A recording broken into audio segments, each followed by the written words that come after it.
இவன் என்னன்னா ட்ரோனை விட்டு சுத்தி பார்த்துட்டு இருக்கான். கேமராமேன் என்னன்னா நான் ஏதோ நிக்குதுன்னு போட்டோ எடுத்துட்டு இருக்கான். இருட்டா வேற ஆக போகுது. இருட்டுறதுக்குள்ள இந்த சைட் எடுத்தாகணும். டேய் ட்ரோனு, டேய் கேமரா, சீக்கிரம் வாங்கடா. அப்புறம் செஞ்சீங்களா, டைம் ஆக போகுதுடா. இருட்டுறதுக்குள்ள ஷூட் முடிக்கடா, வாங்கடா.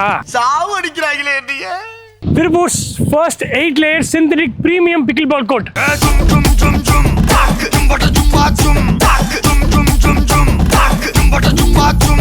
திருப்பூர்லயே வந்து ரொம்ப டாலான டர்ஃப் இருக்கு. அது வந்து லெவலப்பரியான ஒரு டர்ஃப். அந்த டர்ஃப் திருப்பூர் போயம்பாளையத்துல இருக்கு. இப்போ அவங்க தான் ஒரு 3 பிரீமியமான 8 layer synthetic asphalt based pickleball court பண்றாங்க. அதுதான் பார்க்க வந்திருக்கோம். வாங்க. asphalt base நிறைய பேர் என்னன்னு கேட்பீங்க. ஆஸ்பால்ட்டுங்கிற தார், அதாவது பிட்டுமென்னு சொல்லுவோம். இந்த தார் ரோட்லாம் பார்த்துருப்பீங்க, அது பேர் தான் வந்து பிட்டுமென். மேலே ஊற்ற தார் பேர் தான் பிட்டுமென். அது போட்டு தான் வந்து இந்த ஆஸ்பால்ட் பேஸ் ரெடி பண்ணுவாங்க. ஆஸ்பால்ட் ஃப்ளோரிங் பண்ணால் மட்டும்தான் பிளேயர்ஸ்க்கு எந்த ஒரு இன்ஜுரியோ எந்த ஒரு டிஸ்கம்ஃபர்ட்டோ இல்லாமல் அவங்க விளையாடுறதுக்கும் அந்த பேஸ் வந்து பெர்ஃபெக்டாக இருக்கும். ஒரு ப்ராப்பரான பிக்கிள்பால் கோட்டுங்கிறது இந்த ஆஸ்பால்ட் பேஸ் செஞ்சது தான். அதுக்கு மேலே தான் 8 layer பண்ணணும். இதுதான் வந்து திருப்பூர்லேயே first proper premium synthetic 8 layer asphalt flooring coat. Bases ready, edge wall முடிஞ்சு, ஃபேப்ரிகேஷன் பண்ணணும், ரெயின் கட்டர் செட் பண்ணணும், லைட்டிங் பண்ணணும், அண்ட் தென் நெட் அண்ட் லாஸ்டா தான் சிந்தட்டிக் போட போறோம்.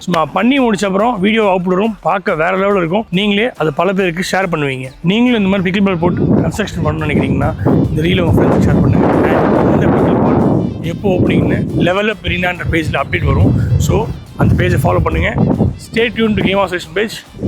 பாய்.